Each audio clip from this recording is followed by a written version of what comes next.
हमनी के संस्कृति, हमनी के संस्कार सदा रहे हमनी के साथ। भारत के महान ग्रंथ और काव्य सब के संपूर्ण संकलन सब्सक्राइब करें तिलक।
सिद्ध माता बर्बरिक के वासुदेव अस्त्र प्रदान कैली और गणपति से संबंधित सब विद्या और अस्त्र के प्रदान कैली।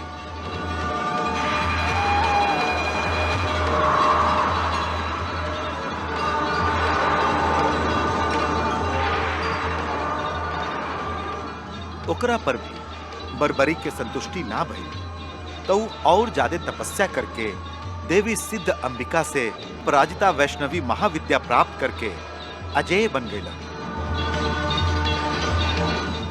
ए सब विद्या और अस्त्र से संपन्न होके एक दिन जब कुरुक्षेत्र में कौरव और पांडव के सेना आमने सामने डेरा डालत रहे, तब बर्बरिक भी युद्ध में भाग लेवे खातिर अकेले ही कुरुक्षेत्र की तरफ चल दिला।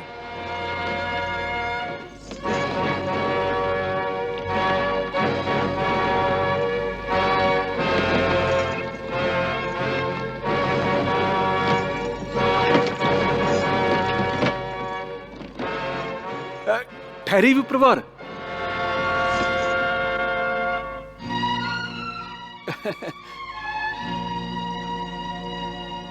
प्रणाम ब्राह्मण देवता।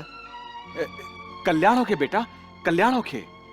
हे ब्राह्मण देवता, आप और रणभूमि में?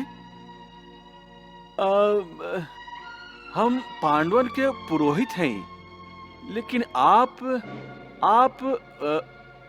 बर्बरिक हैं ना? हाँ, बाकी आप हमरा कैसे जानत हैं? हम तो हर केहू के जानत हैं। यही समझ ली कि हमरा से कुछ वो छुपल नहीं खे। तू एगो महान योद्धा हवा जे यह युद्ध में भाग लेहल चाहत हवा, है ना? हम यह युद्ध में जरूर भाग ले ब्राह्मण देवता, लेकिन अभी ना। अब ना तो फिर कब? हम निर्बल के सहायता करे के व्रत ले हैं। कौरव और पांडव में से जेकर भी पराजय होई ओकरे पक्ष से हम युद्ध करब। और तू एक ही पल में यह महायुद्ध के समाप्त कर देबा, हाँ ना? हाँ, आप तो सचमुच सब कुछ जाना थे। सब कुछ जानत है, यही से तो युद्ध आरंभ होकर से पहले तुझसे मिले आई नहीं। बाकी तू अकेले बाड़ा, तुहार सेना कहाँ? हमार कोनो सेना नहीं के ब्राह्मण देवता, हम अकेले ही आयल हैं। तू अकेले बाड़ा और यह महायुद्ध के पल भर में समाप्त करे के महत्वाकांक्षा भी रखा था। ही हमार महत्वाकांक्षा नहीं के ब्राह्मण देवता, आत्मविश्वास और आत्मविश्वास हमके अपना बल पर, अपना सामर्थ्य पर, अपना युद्ध विद्या पर और अपन तपस्या पर पूर्ण विश्वास बा। बड़ा अचरज के बात है, तू युद्ध करे चाहता, तोहरा लगे कोनो सेना भी नहीं खे, और हम देखत हैं कि तोहरा तुमीर में खाली 3 गो बाण बा। अस्त्र के कोनो आवश्यकता नहीं के ब्राह्मण देवता, एह महायुद्ध के समाप्त करे खातिर हमके एक ही बाण की आवश्यकता है। एक बाण तो बहुत बा। खाली एक बाण से तू यह महायुद्ध के समाप्त कर देबा? अरे भाई, हम ऐसा ना तो कबो देखली और ना ही कबो सुनले हैं। कहीं ऐसा तो ना बर्बरिक कि आपके कोनो अलौकिक शक्ति प्राप्त है? आप ठीक समझ रहे हैं ब्राह्मण देवता। सिद्ध माता से हमके अपराजिता वैष्णवी महाविद्या प्राप्त है। यह विद्या के कारण हम अजेय हो गए हैं। हमार वध केहू ना कर सकेला। केहू ना? आपके विश्वास नहीं के होत ब्राह्मण देवता? कोई भी कैसे? आप हमार कमाल जे नहीं की देख ले। ठीक बा, हम अपन विद्या के प्रदर्शन आपके सामने करत हैं, फिर आपके संदेह विश्वास में बदल जाई। अरे भाई बर्बरिक, तुहारी चमत्कार तो सचमुच देखे योग्य है। दिखावा, दिखावा ना, जल्दी दिखावा। जरूर।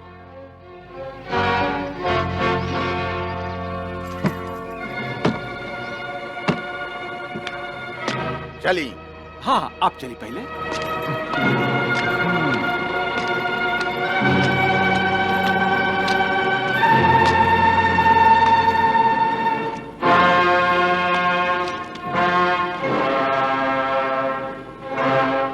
ये पेड़ देख रहा हैं आप? हाँ हाँ, देख रहा बानी।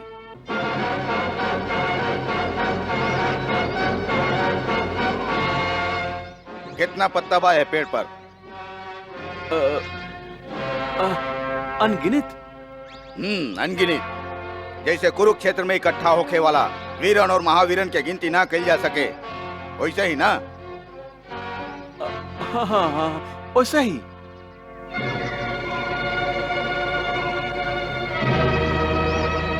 हम अपन एक ही बाण के प्रहार से यह पेड़ के सगरे पत्तन के निशाना बनावत हैं। एक ही बाण से?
हे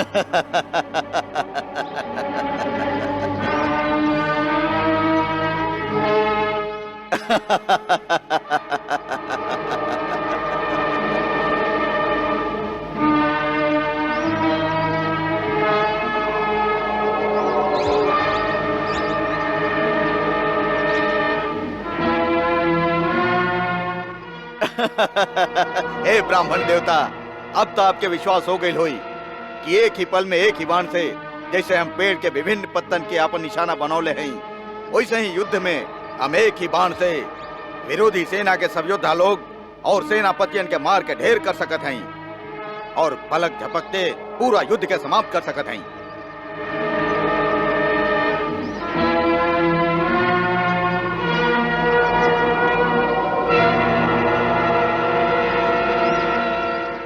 अब हमरा विश्वास हो गई, पूरा विश्वास हो गई कि तू एक ही पल में यह युद्ध के समाप्त कर सकेला। बाकी विप्रवर, आप हमार विद्या के प्रदर्शन देख के चिंता में काहे पड़ गई? तुम्हारी महाविनाशक विद्या ही हमार चिंता के कारण है। चिंता के कारण? हाँ, आपके चिंता के कारण? यदि हम कोनो निर्बल के साथ देही ते में चिंता कैसन? निर्बल के साथ दिहली ता धर्म है। प्रश्न निर्बल और बलवान के नहीं के, प्रश्न है कि कौन पक्ष धर्म पर है और कौन अधर्म पर। हे ब्राह्मण देवता, आपके गूढ़ और गहन बात हमार मस्तिष्क में नहीं खेवत। हम तो खाली इतना जानत हैं कि हमके निर्बल के साथ देवे के चाहिए, काहे कि हमार दादी हिडिम्बा बचपन से हमके यही शिक्षा देले हैं। चाहे वो अत्याचारी हो, हाँ, चाहे वो अन्यायी हो, हाँ, और चाहे वो अधर्मी हो के, हाँ। बाकी ये तो उचित नहीं के। धर्म अधर्म, उचित अनुचित ये आप जानी, काहे कि आप ब्राह्मण हैं, ये आपके धर्म है। हमार धर्म तो अपन दादी के आज्ञा अनुसार अपन धर्म के पालन कैल है, जेकर हम प्रतिज्ञा कर चुकल हैं और अपन प्रतिज्ञा अवश्य पूरा करब, चाहे कुछ भी हो जाए। बाकी हम तो के ऐसा करे के आज्ञा ना दे सकी। जाई जाई ब्राह्मण देवता, आपके पांचों पांडव और उनका सेना भी हमके हमारी इच्छा पूरा करे से ना रोक सकेलन। फिर आप हमरा का रोकब? आप तो खाली एगो निहत्ता ब्राह्मण हैं। हम तो के अवश्य रोक सकत हैं। तू नहीं खा जानत हम के हैं? आप केहू भी होखी, बाकी हमार बाल विवाह का ना कर सकीले। छोड़ दई हठ धर्मी, हम तोरा के अधर्म के रास्ता पर आगे ना बढ़े दे। तू पागल तो ना हो गिल बड़ा जे बर्बरी के रास्ता रोक रहल बड़ा? जान प्यारा नहीं खेका, भुला गिला हमार बाण के महाविनाशक शक्ति के। तू हमरा के क्रोध दिला रहल बड़ा, शक्ति हम भी दिखा सकत हैं। अच्छा, तो एगो निर्बल ब्राह्मण हमके अपना शक्ति से डरवा रहल बा। दिखावा अपन शक्ति, हम भी देखत हैं कि तू हमरा के कैसे रोक सकेला। रुक जा बर्बरिक। हे ब्राह्मण देवता, आपके कौन ऐसा शक्ति पर गुमान बा? हाँ, कौन शक्ति पर? कहीं आप वो पांचों पांडव और उनकर विशाल सेना पर तना इतरा रहल हैं ये कौरवन के पराजित करे वाला बाड़न? ठीक बा, हम अभी यही समय शक्तिशाली पांडव और उनका सगरे सेना के पेड़ के विभिन्न पत्ता के तरह अपना एक ही बाण से हमेशा खातिर धरती पर सुता देता हैं। बर्बरीक, चिल्लाए से कुछ ना हुई ब्राह्मण देवता, अब आप हमके ना रोक सकीले। हमार तुनीर से निकलल तीर कबो वापस ना आवे। हम पांचों पांडव के अपना तीर से मार के लाखों योद्धा लोग के प्राण बचावे जा रहा हैं। हम निर्बल कौरव लोग के विजयी बनावे जा रहा हैं। ना! हम अपन प्रतिज्ञा पूरा करे जा रहा हैं।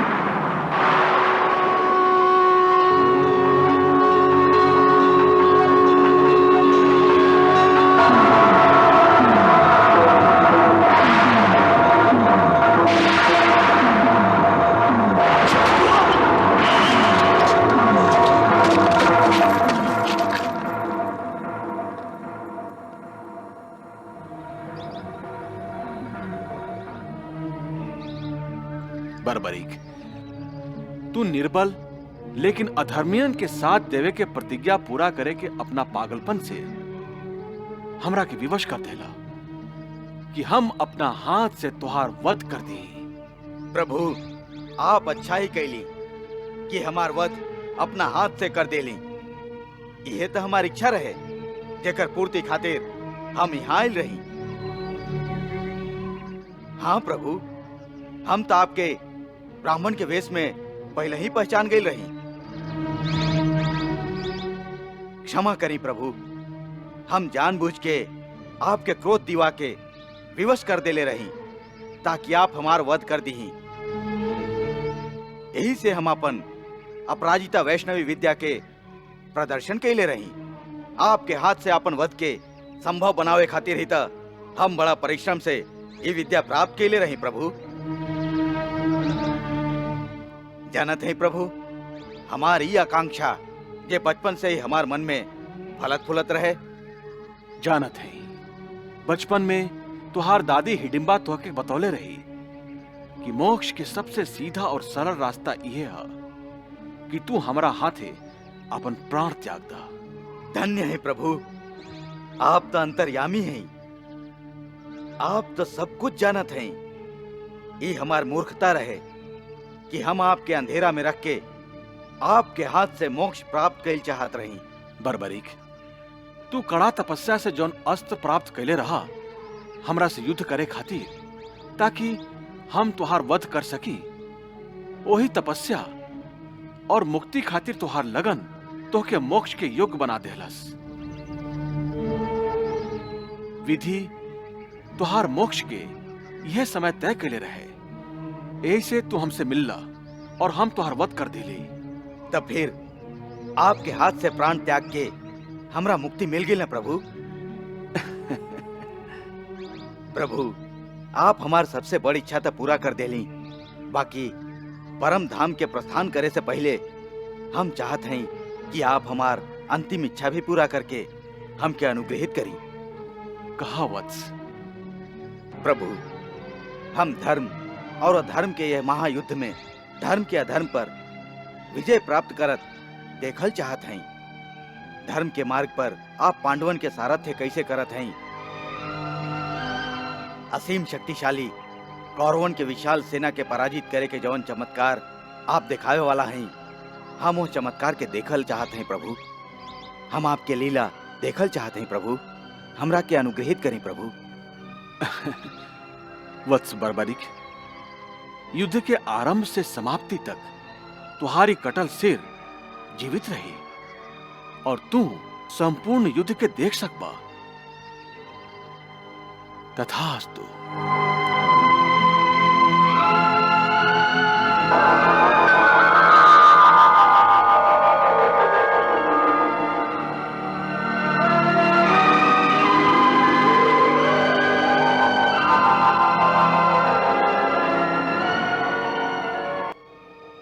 भगवान श्री कृष्ण के वरदान के कारण बर्बरीक कौरव और पांडव के महायुद्ध के देखे के आपन आकांक्षा पूरा कर सकलन।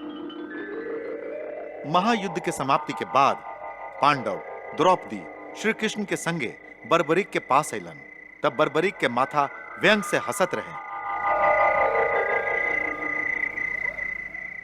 प्रणाम प्रभु, प्रणाम देवी, प्रणाम धर्मात्मा लोग।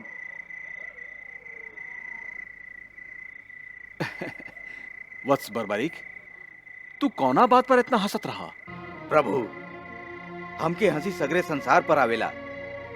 सांसारिक लोग के मूर्खता पर हंसी आवेला, जे खाली दिखावा और शोभा खातिर अनायासे दूसरन के पाप के अपना सिर पर उठौले फिरेलन।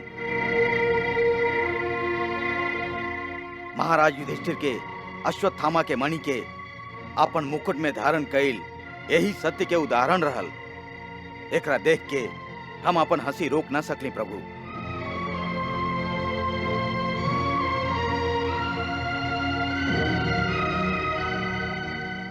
महाराज युधिष्ठिर, यदि हमार हंसी से आपके अपमान भइल होके तो हम क्षमा चाहत हैं। ना बर्बरीक, एकरा में कोनो अपमान नहीं है। ई तक कड़वा सत्य है, बाकी है सत्य ही, और सत्य ही धर्म है। आज तू धर्मराज के धर्म के सीख देला, तो एकरा में अपमान कैसन? हम तो तोहारे उपकार खातिर तोहार आभारी हैं बर्बरिक। और हम प्रभु श्री कृष्ण के उपकार खातिर आभारी हैं, जे वहां के हमरा एह युद्ध के अपना आंख से देखे के अवसर प्रदान कैली।